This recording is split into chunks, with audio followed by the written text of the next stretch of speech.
Gracias por continuar con nosotros en Plataforma Electoral. Le damos la bienvenida a Entérate. Continuaremos con el foro de presentación de la Defensoría Pública Electoral para Pueblos y Comunidades Indígenas del Tribunal Electoral del Poder Judicial de la Federación, realizado en Coahuila de Zaragoza.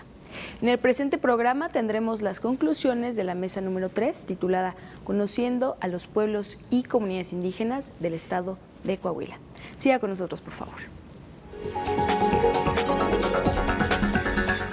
Al final de cuentas, cualquiera tendremos el derecho a esa cultura. Es decir, yo en mi barrio, en la Ciudad de México, tendría derecho a ponerme de acuerdo con mis vecinos y decir, así quiero votar en las próximas elecciones y así quiero que sea el gobierno, ¿no? Esto que implica, ya se vislumbra ahí, pero no nos lo atrevemos a decirlo, pues se vislumbra una crisis muy fuerte del sistema partidista.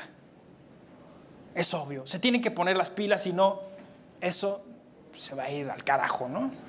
Porque pues, si es evidente que donde hay las mismas razones debería haber los mismos argumentos, pues eso tarde o temprano va a caer en la sala del Tribunal Electoral, es decir, vamos a plantear esto porque puedo demostrar que tengo una cultura detrás fuerte y que esa cultura tiene una cosmovisión y una cosmovivencia. Creo que hacia allá va. Hay ejemplos muy válidos y muy importantes en el territorio mexicano. Me refiero a la visión chiapaneca, específicamente a la zapatista. Creo que hay un ejercicio interesante ahí de comunitario y de comunidad política y sobre todo otra cosa con la que quiero terminar, de inclusión, de paridad. Aquí veo a las mujeres, me da muchísimo gusto, eso es importante. La fiesta así es más bonita, entre más participemos, y eso tenemos que empezarlo a cambiar poco a poco en nuestro país de esa manera, incluyéndonos, porque siempre es mejor en par, ¿no? Siempre, y así es, eso es lo que no han entendido muchos europeos, muchos norteamericanos. En las comunidades indígenas tenemos una visión del mundo dual. Muchas gracias.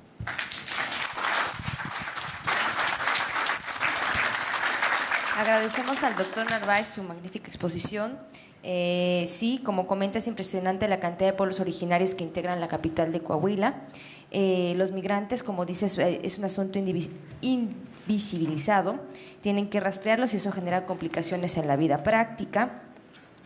Generar, bueno, una gramática distinta en donde la constante no sea la lucha ni la guerra.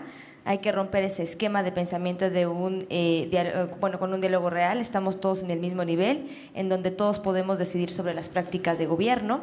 Y la cuestión de si la resistencia es en la comunidad, bueno, si hay resistencia en la comunidad, vamos a generar espacios a fin de que grupos sean identificados y que sean a través de estrategias que vayan sobre el origen y sobre un método arqueológico. Un punto muy importante que tocó es que todos tienen derecho a ponernos de acuerdo y sobre el sistema de gobierno que queremos tener. Vamos a pasar a una serie de preguntas. No sé quién tenga alguna pregunta con los ponentes.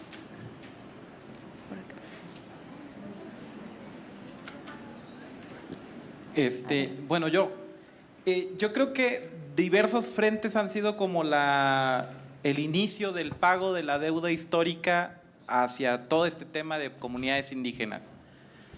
Desafortunadamente, hay una deuda histórica que no ha iniciado todavía a saldarse, que es la deuda de reconocer las epistemologías indígenas, que es que se reconozcan estas formas de cómo genera conocimiento los diversos pueblos indígenas y que juega un papel importante en la formación de todas las personas en este país, indígenas y no indígenas, que desde que entramos al kinder, primaria, secundaria y todo esto, pues nos dicen, o este sistema de conocimiento que es hegemónico nos empieza a decir que eso, lo indígena, es retrasado, no sirve. Ahora hay un pensamiento que es el que trae la solución del mundo. Y vemos que diferentes cosas que suceden de problemáticas sociales, ambientales y todo eso, pues nos dicen que ese sistema de conocimiento que es hegemónico no está dando respuestas para desarrollar una vida en armonía, ¿no? En los pueblos indígenas hay claros ejemplos que pueden decir que los sistemas de conocimiento que tienen o que aportan están generando ciertas respuestas a las problemáticas que existen en el país. Ejemplos claros. El 70% del agua de consumo humano en nuestro país proviene de territorios indígenas. Hay un uso preferente sobre los recursos naturales para comunidades indígenas. ¿Qué pasaría si un día los indígenas le cerramos la llave a los no indígenas? Un problema grave, ¿no? Otra de las cosas, 60% de las áreas naturales protegidas en nuestro país, que son estas áreas que tienen un ecosistema multidiverso, están en territorios indígenas. Entonces, en el tema ambiental, los pueblos indígenas han aportado a que esos lugares tengan esos ecosistemas megadiversos, ¿no? Pero esos conocimientos han sido hechos a un lado. ¿Cómo incorporarlos en los sistemas de formación desde el nivel más básico? Porque si no, ya los discutimos ya en el nivel profesional, y creo que ya para ese nivel, pues, como que ya nos dijeron que sirve mucho el conocimiento no indígena, ¿no? Y luego, no, siempre sí sirve. Entonces, eso, digamos, debe caber un proyecto. Pero otra de las cosas más preocupantes, todas estas deudas históricas no se terminan de saldar si hay esta resistencia provocada por el desconocimiento. Bueno, en la sociedad se puede entender que debe existir un programa más general, de mayor alcance, pero ¿qué proyecto existe hacia el interior de las instituciones? Por ejemplo, digamos, el Poder Judicial Federal, los estatales y todo eso. Sistemas de formación que deben tener los servidores públicos, porque precisamente por ese desconocimiento existe una resistencia institucional a creer que eso que me dice el indígena tiene una real validez. Y bueno, en el tema jurídico, pues dicen sed lex, dura lex, ¿no?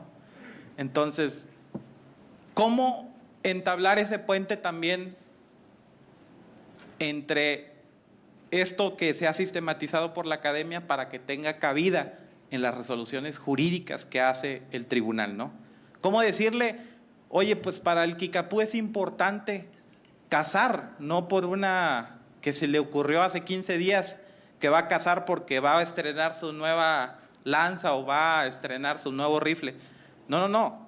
¿Cómo esos conocimientos tengan cabida realmente en estas resoluciones judiciales? ¿Y qué programa existe hacia el interior? Porque en la experiencia particular, pues hemos platicado con algunos operadores de justicia, y bueno, no son del Tribunal Electoral, pero del Poder Judicial en general, y pues dicen, no, eso es en casos tales. O sea, como que falta algo de formación, y si hay esa resistencia, o sea, no podemos hablar de generar diálogos interculturales, y menos podemos exigirle a la sociedad que inicie esos diálogos interculturales si dentro de las instituciones que deberían caminar por visiones pluralistas del derecho no estamos haciendo. Entonces, eso sería. Sí, tu nombre es Galileo. ¿Tú estudiaste Derecho? Sí, va. Sonaba Boaventura de Sousa Santos, ¿no? Epistemología del Sur.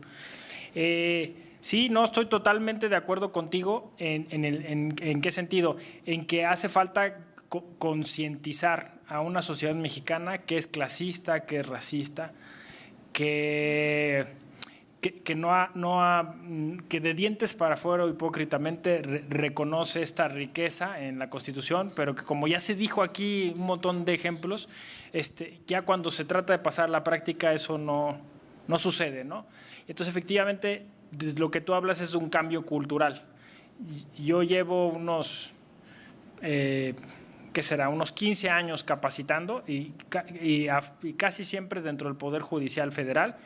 Y sí, o sea, comparto contigo que la mayoría de funcionarios judiciales de este país pues tienen, vamos a decirlo así, pues esa visión que tú denominaste hegemónica, despreciativa hacia esas formas. Pero bueno, te podría decir que yo he encontrado sensibilidad en el Tribunal Electoral, que, o sea, a diferencia, por ejemplo, de la Corte, en donde estuve 10 años, y que pues hasta por ahora, no tengo mucho, tengo año y medio, pero estoy justo aquí tratando de hacer eso. Claro, pasa como cuando capacitas en materia de paridad de género, ¿no? Dicen, vas a hablarle a mujeres y dicen, pues sí, pero a los que hay que capacitar es a los hombres, ¿no? A los varones. Pasa lo mismo, o sea, creo que efectivamente hay que hacer un trabajo de sensibilización. Hay un proyecto dentro del Tribunal Electoral para ello, que tiene que ver con cine, o sea, es decir, hay que acercarle estas realidades, estas prácticas consuetudinarias a los funcionarios judiciales. Entonces, igual si alguien tiene la oportunidad y nos puede invitar, o sea, yo iría a grabar o a entrevistarlos para que esto que estás diciendo lo escuchen allá, ¿no? Afortunadamente hoy hay muchos mecanismos para hacer escuchar esa voz, y de hecho esa ha sido una estrategia de muchos de los grupos indígenas, el documental, el video, ¿no? Las redes sociales. Entonces la intención es esa, y yo te diría, ese es un proyecto concreto, y estoy totalmente de acuerdo. No es deuda histórica, son deudas históricas, y efectivamente se trata en esto que propuse como genealogía de rescatar esos saberes sepultados, ¿no? Esos saberes sepultados que, insisto, nos harían más rica la situación, porque yo no entiendo por qué insistir en que el voto en México es secreto, cuando es evidente que en la práctica el voto en México no es secreto, ¿no? Hay un montón de formas en las que se desarrolla el derecho a votar, que entonces justo eso habla de una falta de entendimiento o de un doble discurso respecto de estas prácticas. ¿Alguna otra pregunta? Allá y acá. Yo solo quiero dar un comentario sobre la exposición que hizo la investigadora aquí del tema de las culturas indígenas de Estados Unidos, y que, bueno, fueron desplazados de sus territorios. Miren, yo creo que hay una deuda histórica, comparto la idea, y creo que la manera de resarcir esa deuda, tenemos que ir conociendo la historia de esos pueblos indígenas de los cuales yo formo parte también. Miren, en México viviríamos mejor si practicáramos lo que practicamos nosotros los indígenas. El mundo sería más justo, porque el indígena no daña la naturaleza. El indígena no explota la naturaleza. El indígena solamente toma lo que necesita de la naturaleza, pero no busca un beneficio económico. En cambio, actualmente las grandes constructoras llegan, destruyen todo un montón de árboles, tumban, matan, hacen un destrozo y medio, y allí construyen casas que los venden a alto costo. Y además, el indígena obsequia el terreno, dona el terreno. Allá, cuando menos en el estado de Guerrero, donde soy originario, hay comunidades en donde todavía se practica lo siguiente. Cuando una familia llega a sentarse allí por primera vez en esa comunidad, basta con que solicite una parcela de terreno, se somete a la decisión de la asamblea, se aprueba esa donación y se le otorga un pedazo de tierra para que esa familia nueva tenga lugar donde vivir, tenga un lugar donde construir su casa y tenga las condiciones necesarias para salir adelante. No se le vende el terreno. ¿Sí? Esa es una de las cualidades de los indígenas. ¿Sí? O sea, ¿por qué? Porque nosotros entendemos que como seres humanos tenemos que ser facilitadores de las necesidades y buscar una solución de esa necesidad que tienen nuestros semejantes. Ahora, cuando esa persona o esa familia ya no ocupa o ya no necesita de ese pedazo de tierra, ese pedazo de tierra no se vende y no se le busca un beneficio económico, simplemente se rescata y se le da en donación de nueva cuenta a otra familia que la ocupa. ¿Sí? Entonces, esos son ejemplos es un ejemplo de cómo, o cuando, por ejemplo, una persona necesita madera para construir su casa, va y no corta el árbol más joven, va y toma el árbol ya maduro para que respete las demás plantas que apenas van surgiendo. ¿Sí? Entonces no destruimos la naturaleza. O el agua que tomamos no la contaminamos. Buscamos la manera de crear una estrategia de tal modo de que no se contamine. Bien, entonces aquí en nuestro país necesitamos más conocer los usos, las costumbres y las formas de vida de los indígenas para que la vida aquí en México sea mejor. ¿Sí? Que las instituciones, cuando tomen la decisión de algo, tomen en cuenta la opinión de nosotros como indígenas. ¿Sí? Y porque muchas de las políticas que se aplican aquí en México son excluyentes de nosotros. ¿Sí? Hace unos días una persona fue ante el Infonavit a solicitar un crédito de vivienda, pero no es trabajador formal. Y le dicen, no, tú no tienes derecho a una vivienda porque no eres trabajador formal. Pero señor, es que yo necesito una vivienda y quiero estar ya aportando una cantidad para empezar a generar un derecho también de tener una vivienda en el futuro. Le dicen, no, primero vaya y que sea contratado usted por una empresa. Cuando usted sea un trabajador de una empresa, entonces sí tiene derecho a un crédito de vivienda, mientras no. Entonces allí es donde se aplica pues una justicia pues no tan adecuada, ¿no? Entonces yo creo que las mejores decisiones se deben tomar en cuenta también con la opinión de nosotros los indígenas. Gracias.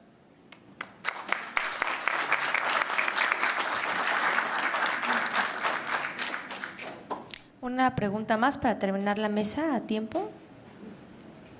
Sí, la doctora Elizabeth mencionaba que… Sí, claro. La doctora Elizabeth mencionaba que la tribu Kikipú pues tenía al hombre como el jefe de la tribu y también mencionaba al concilio y al comisario. Entonces, mi pregunta es, ¿qué papel ocupa la mujer dentro de la organización política? ¿También puede ser capaz de llegar a esos puestos públicos? ¿Contesto? Bueno, sí, en la tribu Kikapú, sí, la mujer sí puede tener estos puestos. También en el concilio hubo también mujeres que como miembros del concilio y también son muy activos en la política. Por ejemplo, también cuando hay un problema en la comunidad, ellos trasladan aquí a México al gobierno federal para proponer los problemas, ¿no? Entonces, yo creo sí existe la posibilidad para tener también puestos más altos, ¿no? Y yo creo no es una discriminación, existe en este sentido. Gracias. Bueno, es así como damos por concluida la mesa. Por parte de la Defensoría Pública, le voy a otorgar un reconocimiento a la doctora Elizabeth Alvin Maguer-Joyce por su participación en este foro. Y de igual forma al doctor José Ramón Narváez Hernández por participar también en esta mesa. Muchísimas gracias. Cerramos esta mesa y agradecemos mucho su participación en ella. Gracias.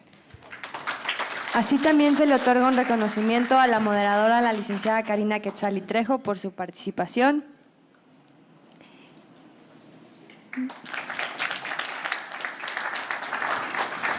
De la misma manera...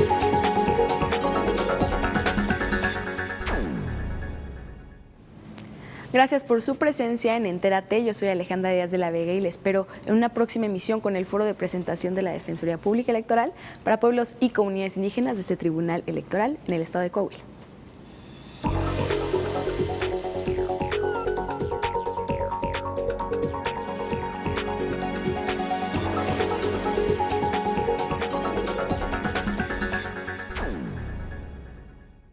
A lo largo de 20 años, el Tribunal Electoral del Poder Judicial de la Federación ha impartido justicia electoral para favorecer tus derechos de participación política, como votar y ser votado, derecho a la información, libre afiliación y asociación, además de impulsar la participación política de la mujer y la defensa de los derechos de los pueblos y comunidades indígenas. Nuestro compromiso es dotar de certeza los procesos electorales. Tribunal Electoral del Poder Judicial de la Federación, 20 años protegiendo tus derechos políticos. La Defensoría Electoral para Pueblos y Comunidades Indígenas del Tribunal Electoral del Poder Judicial de la Federación ofrece gratuitamente servicios de defensa y asesoría para garantizar tus derechos político-electorales, tutelando la participación de mujeres y hombres indígenas en condiciones de igualdad jurídica, para elegir órganos de autoridad, conforme a tus propios sistemas normativos internos. 20 años protegiendo tus derechos políticos. Tus derechos políticos son derechos humanos. El Tribunal Electoral del Poder Judicial de la Federación los protege y tutela mediante la impartición de justicia electoral abierta. Cada sentencia del Tribunal Electoral del Poder Judicial de la Federación contribuye a protegerlos y fortalece los principios que rigen los procesos electorales. Tribunal Electoral del Poder Judicial de la Federación, 20 años protegiendo tus derechos políticos. Gracias a tu confianza, Plataforma Electoral celebra su segundo aniversario. A lo largo de 2 años de transmisiones, generamos un acervo audiovisual sin precedentes en materia electoral, con el objetivo de actualizarte constantemente en el acontecer político electoral de México y el mundo. Agradecemos tu compañía y te invitamos a que sigas visitándonos en Plataforma Electoral, donde tú tienes mucho que ver.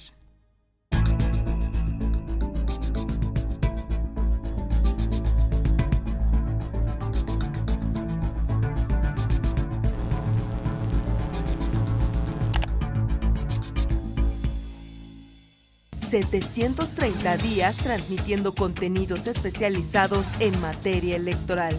Plataforma Electoral, segundo aniversario.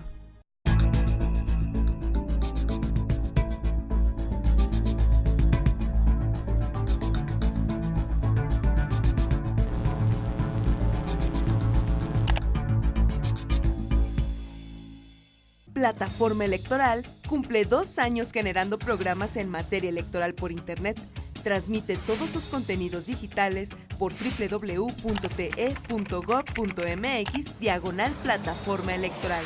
Hasta hoy se tienen 17 programas en diversas barras programáticas, compuestas por /Sesión Pública, /Aporte, /Asómate, /Conócete y /Infórmate. En estos 2 años, la producción se ha realizado en un solo foro de televisión con diversos sets giratorios que nos permiten crear todas las escenografías. En este tiempo, se han producido más de 1000 contenidos originales en los que participaron más de 600 invitados, entre especialistas, académicos, artistas, entre otros. Además, se han registrado en nuestra plataforma electoral más de 1,700 suscriptores y más de 800,000 visitas a nuestros contenidos. Todos los días se producen contenidos de calidad para ti, que puedes ver en www.te.gov.mx/plataforma electoral. Plataforma Electoral, el canal por internet del Tribunal Electoral del Poder Judicial de la Federación. En donde tú tienes mucho que ver.